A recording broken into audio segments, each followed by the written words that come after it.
ጤና ይስጥልኝ እንዴት ዋላችሁ በማድመጥ ላይ ያላችሁት ፋና ኤፍኤም 98.1 ነው ፕሮግራሙ ደግሞ የሳት ዳር ጨዋታ ሳምንቱ እንዴት ነበር ወደ ደረጃ ሄሪ አንዳንድ ቀልዶች ስናልፍ ሁለቱን ላቅርብላችሁ እውነተኛ ገጠመኞች ናቸው የአፍሪካ ዋንጫ ጨዋታ በቅርቡ በደቡብ አፍሪካ ተካሂዶ ነበር ወደ ደቡብ አፍሪካ ለመሄድ ደግሞ የነበረው ግርግር ፍጹም አስገራሚና አስቂ ነገሮችን ትቶ አልፏል በጣም ብዙ የስፖርት ቤተሰቦች የፕሌን ቲኬት ሆቴል መዝናኛ ቪዛ ለማግኘት ያልዋጠጡት ድንጋይ አልነበረም ገሚሱ ስፖንሰር ፍለጋ ሲቋጥል ሌላው ደግሞ ዘመድ ለማግኘት ተሯሩጣል ከሁሉ የሚደቀው ግን ኤምባሲ ሄዶ ቪዛ ለማግኘት የተለፈው ልፋት ነው ብዙዎቹ ቪዛ ለማግኘት ሲሉ ጊዜ የሌላቸውን ባዘቦት ቀን የሌላቸውን ሁሉ ሀብት ባንድ ጀንበር ቆልለው ኤምባሲ ደጃፍ ላይ ተገኝተዋል አስቂኙ ነገር የተከሰተው ይሄን ነበር ስታዲየም ዙሪያ በጨዋታ ደጋፊነታቸው የሚታወቁት በርካታ ልጆች ለቪዛ ያለ የሌለ ነገር ይዘው ወደ ደቡብ አፍሪካ ቀኑ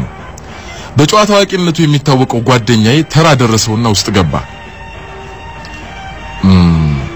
በእንግሊዝኛ ትናገራለህ ተባለ በሆነው ይሁን ብቻ ቪዛ ይሰጠኛል ኦኬ በስም የተያዘ ምን ንብረት አለ ምን ቢል ጥሩ ነው ሲም ካርድ ውጣን ምምጣይሉ ሌላ እውነተኛ ታሪክ ታዋቂ ድምጻዊ ነው ዘመን ተሻጋሪና ስራዎቹን በማቅረብ ይታወቃል ስሙንንቶ የዜማ ምርጫው ያዘፋፈኑ ስልቱ ልብን ወከክ የማድረግ ኃይል አለው ዘፋኞቹ የህዝብ መዝሙር ያህል በሁሉም ዘንድ ይዜማሉ ይሄ ወዳጄ ቆይቷል ዘፈን ሊያወጣ ወዲ የሚልበት ወቅት ነበር ብዙ አቀናባሪዎች ጋር ዘፈኖቹ ነበሩ ያብዛኞቹን ተቀብሎ አንድ አቀናባሪ ጋር ግን ችግር ተፈጠረ ዘፋኙ ወዳጄ ለሽምግልና እኔን አጨኝ አቀናባሪው ቤስት ጓደኛዬ ስለነበር ሁኔታውን ነገርኩት ቀጠሮ ሰጥቶት ሊሰሩ ተስማሙ ወዳጄ ዘፋኙና አቀናባሪው አማኑኤል ማጥሩ ጊዜ አሳልፈው ፋይናል ማስተሩን ተረካከቡ ዘፋኙ ወዳጄ በሚቀጥለው ቀን ቀጠሮ ሰጠኝ ተገናኘን ሙዚቃውን አደመጥኩት ረካው ምሳሌ ጋብዘኝ ወህሚያ ክትፎ ቤት አመራን ቆንጆ ሙሳ ተጋብዤ በላዩ ላይ 10 ቢራ ከፍሎልኝ ለመሄድ ተነሳ ስላስታረኩት ብቻ ይሄ ወዳጄ አመስግኜ ጨብጨው ተለያየን ትንሽ እንደሄደ ግን ነገሩ ከነከረኝና ጠራሁት እከለከለ ስለው መጣ ወይ ደሬ አለኝ ከዳግሞ ያሊ ጋር ተጣልታ ላስታርቅህ አልኩት ክትፎ ልበላኩ ነው እንደገና ደግሞ 10 ቢራ ለጠጣ ደስ አለለም ዛሬ መጀመሪያ ላይ እንደነገርኳችሁ የሀብታሙ ስዩም መጽሐፍን እንመረቅለታለን ከ30 ጋር ጠብ የሚለው እንደሞነው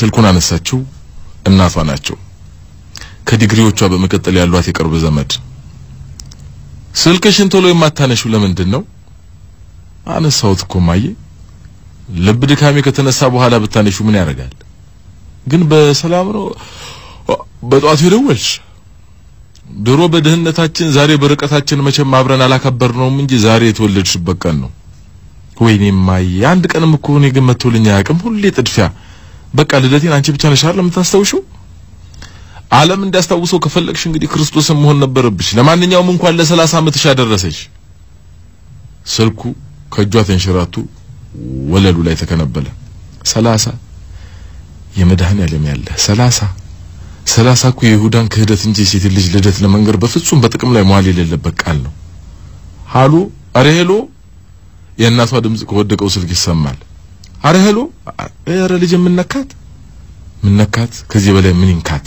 30 የእናቴ ባታ ያለ 30 እኮ የደሞዝ መውጫ ለመንገር እንጂ ሴት ልጅ ልደት ለማብሰር በፍጹም በጥቅም ላይ መዋል የሌለበት ቃል ነው ተንደርድራ መስተዋቷ አጠገብ ደረሰች ምስሏን አስተዋለች እስከዛሬው አጧት ድረስ ለግላጋ ወጣት ነበረች አሁን ግን ያለቀለት አሮጊት መሆኗ ፊቷ ላይ ያየች መሰላት እናቷ ራሳቸው ደስ ይበላቸው በቃ የመበሊት አዲስ ጓዳጊት ዋልጃቸው በመላሷ ላይ ማንባረቅ ጀመረች እንደገና ተወቹ ምስሏን አየች አሁንም ምስሏ ላይ ጮኸች በፍጹም 30 ዓመት አልሞላሽም ምስሏ የመለሰችላት መሰላት ወደሽ ነው የሚሞላሽ ያለምኩት ቤት ባልጅ አንዱንም ሳይዝ አንዱንም በእውነት ሳይታይ አይዞሽ በእውን ባይታይ በቴሌቪዥን አታጩ ለማንኛውም እንኳን ለ30 ዓመትሽ በቃሽ እኔ 30 ዓመት አልሞላኝም እሺ 30 ዓመት አልሞላሽም ግን የዛሬ 30 ዓመት ተወልደሻል ባለማመን ተንጎራደደች ለሴት ልጅ ካያዎቹ በኋላ በእድሜ ላይ የምትጨመር አንድ ቀን የስጋ ጠለለን በ1 ሜትር ከፍታ አድርጋለች 30 ግን 30 ያቡዬ ጣዲቆ ያለ 30 እኮ የሴት ልጅ ወገብ ቅጥነት ለመገመት እንጂ የሴት ልጅ የእድሜ ልኬት ለመናገር የሚውል ቃል አይደለም። ወደ መስተዋቱ ተመልሳ ከገዛ ፊቷ ጋር ተፋጠጠች። በቀስታ ፊቷ እንዳበሰች የሻከረ መሰላት። አይኗን አተኮረችበት። ያሞጭሞጭ ሆነባት። አንገቷን አስተዋለችው። ወይኔ ጉዴ! የእርጅና መስመሮች ያየች መሰሏት። እንጃልሽ ነው 30 ዓመት አልሞላኝም መስሏት ተጠየፈቻት። ካልፈለግሽ ሰዎች ይጠይቁ 30 አልሞላኝም ምን እንዴ? በድብጽ ብልጫ የሚያንስም የሚጨምር መድሜ የለም ቆንጆ እንዴ። እናስላው ከፈለግሽ 16 ዓመት ትምህርት ቤት ብለሽ ጀምሪ ደመረች። 2 ተጨማሪ ዲግሪ ለማግኘት 6 ዓመት ፈጀሽ። ይሄን ቢሆን ሲደመር 22 ይሆናል። ገና እንደተወለድሽ ትምህርት ቤት እንኳን ጀመርሽ። በ8 ዓመትሽ እንደጀመርሽ ስትናገር አልሰማሁም። ሐሞቷ ፈሰሰ። ያውም እናትሽ ቁጥር ላይ እስከዚህም ናቸው። በቃሽ ባክሽ። በሷ ስሌት 30 ነበር እያሉ የሚያወሩት የእድሜ ፌርማታ እንጂ የሚሆን ነገር ለመስራት የሚጀምሩበት ጊዜ አይደለም። ሴት ልጅ ባመላለሰችው ወንድ ቁጥር እንጂ በደረደረችው ዲግሪ ቁጥር የማትከበርበት ሀገር ውስጥ መሆኗ ዘግይቶ ነው የገባት። ሴት ልጅ ቤትሽ በጣም ያምራል፣ ባልሽ ይከይፋል፣ ልጅሽ ስታምር እንጂ ዲግሪሽ ያምር በጣም ዕውቀትሽ ቆንጆ ነው የሚል ባነሰበት ሀገር 30 ላይ መገኘት የህልም አውቶቡስ ከሄደ በሰቀቀን መሸኘት ሆነባት። 30 ወይኔ ጉዴ! ቁልቢ ገብርኤል ያለ 30 እኮ በሂሳብ መማሪያ ማስመሪያ ላይ የሚገኝ የመጨረሻ ቁጥር መጥሪያ እንጂ የሴት ልጅ እድሜ ማስገንዘቢያ ሲሆን ደስ አይልም። ሶፋው ላይ እንዘፋለች።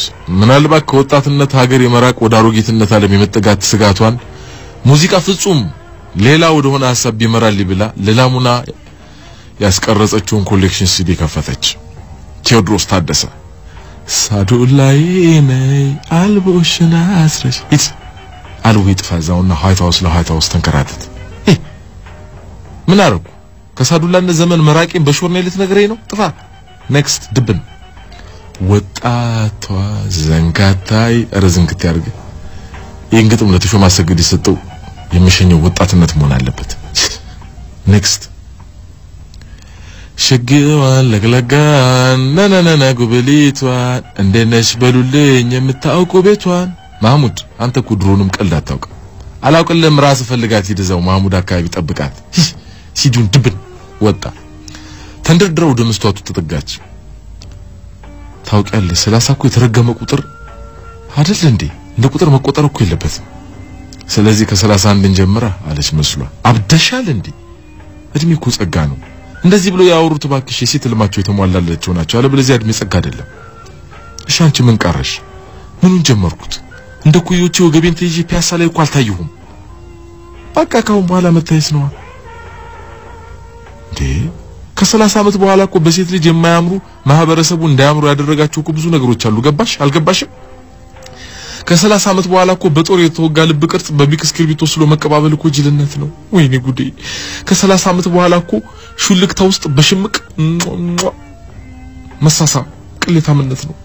ከ30 ዓመት በኋላ እኮ የከሌ በፍቅር አብዶ ማለት ስሙን ማጀራቱ ላይ ቢያስነቅስ ይሄ እኮ አለመብሰል ነው። ከ30 ዓመት በኋላ እኮ ኑሮ ደስ የሚለው ቅድመ 30 ዓመት የነበሩት ነገሮች በአድቬንቸር ከተሞሉ ነው። ጉዴ! በረጅሙ ተንፈሳ ሶፋው ላይ ተቀመጠች። ወጣት ከሚል ተባዝኖ ቢያወጣ ይብላ ቲቪ ከፈተች። የኤምቲቪ ቻናል ያንግ ኤንድ ሜሪድ የሚለውን ሾው ይዞ ጠበቃት። በገነች ቀየረች። ኦ ቻናል ከፈተችው። ዳያንግ የሚለው ሙዚቃ ያጫወተ ተቀበላት። ረበለው ኢቲቪ ይሻለኛል ድሮንም ካንተ መራቂ ብላ ኢቲቪ ስከፍት ኢቲቪ ባቅሙ ለወጣቶች የሚል ፕሮግራም ላይ አቀርበው ይድባክ ጠፋችሁ። እሱ ተመልሳ ምስሏን አገኘቻት። መፍትሄ ያስፈልጋል። 30 ዓመት እስኪሞላኝ አከናውናቸዋለሁ ያልኳቸው ዝርዝሮች ምንም አልነካዋቸውም። ምን አድርጊትኛለሽ? አርፈሽ ተቀመጭ። በምድር ላይ ሴት ልጅ ከእድሜዋ በላይ የሚያስጨንቁ ነገሮች አሉ። ምሳሌ ንገሪ። የኑሮ ውድነት መጨመር ከእድሜ መጨመር በላይ አያናድድም? እሺ የዜጎች መሰደድ። እኔ ራሴ እድሜን 30 ላይ የሚያቆም ሀገር ቢኖር ሰደር ነበር። ተይ በእናትሽ። እሺ የመብት ማጣት ውበትን ከማጣት አይበልጥም እመኚኝ። እሺ በቃ ሄጃለሁ ብላ ሄደች መስሏ። ጥር ገበያ እንኳን አንቺ እኔም እድሜ ሄዷል። ተንጎራደደች። ቆመች በተራመደች ቁጥር ከድሜ የተወሰነው ይረግፍልሻል የተባለች ይመስል ቤቱን ብዙ ጊዜ ዞረች ድንገት ቆመች አንድ መላ ያገኘች መሰላት የሷን እድሜ አሳባቂ መረጃዎችን ማጥፋት ለአመታት እድሜ ስንት ነው የሚልን ገልጡ የሴት ልጅ እድሜዋ የወንድ ልጅ ደሞዙ አይጠየቅም አታቅም ማለት የሃይስኩል ኮረዶች አይነት ቢጢቆ ልብሶችን ማዘውተር 23 ከሚለው ቁጥር በላይ ያሉ አሃዞችን አለመጥራት በተለይ 30 ባለ እግዚአብሔር መቼ ይውላል የሚል እንኳን ቢኖር እኔ አጎቱ ልጅ አይደለሁም ራሱን ይደጠይቀው ብሎ መደንፋት አውቆ ስልኩ ከወደቀበት አንስታ ለእናቷ ደህና መሆኗን ለማሳወቅ ደወለች ማይ ይቅርታ በእናትሽ አራይዳ ቀረስልሽ ዋልቴ ምን ሆነሽ ነው መልሰሽ አልደወልሽው አይው ደወልኩ አይደል እንዴ ማሚ ደሞ እንደው ልብ ድካሜ ከደወለልኝ በኋላ ብትደውይ ምን ዋጋ አለው ደሞ ሳልነግርሽ ቀደም የእድሜሽን ቁጥር ተሳስቼ እኮ አሳሳትኩሽ 30 አይሞላኝም አይደል ማይ አይ ጃንሆይ ሊወርዱ አመት ሲቀረው ነው የተወለድሽ ማማ እኮ ቁጥር አታውቂም ግን አው ልጄ እኔ ችግር አለብኝ ያዋለዱኝ ግራዝማች ተሻገር ምሽት ግን ጥይት ናቸው ቁጥር ላይ አንቺ የተወለድሽበትና ግራዝማች በውሽማቸው ጭን ውስጥ የሞቱበት ቀን አንድ ስለሆነ መቼም አይረሳቸው እንኳን ለ40ኛ ዓመትሽ አደረሰሽ 40 የጊዮርጊስ ያለ 40 እኮ የሞት ዓመት መታሰቢያ እንጂ ሴት ልጅ እድሜ ጣሪያ ሲገልጡበት ደስ አይልም 40 ፌንት ምን አባቴ ላርጋት በድሜሻ ቀንጂ ፈልጊ ራስ አትታ ወጪበት መልካም ሴትነት በድሜሻ ቀንጂ ፈልጊ ራስ ኢትዮጵያ ለዘላለም ትኖር ኢትዮጵያ ለዘላለም ትኖር ኢትዮጵያ ለዘላለም ትኖር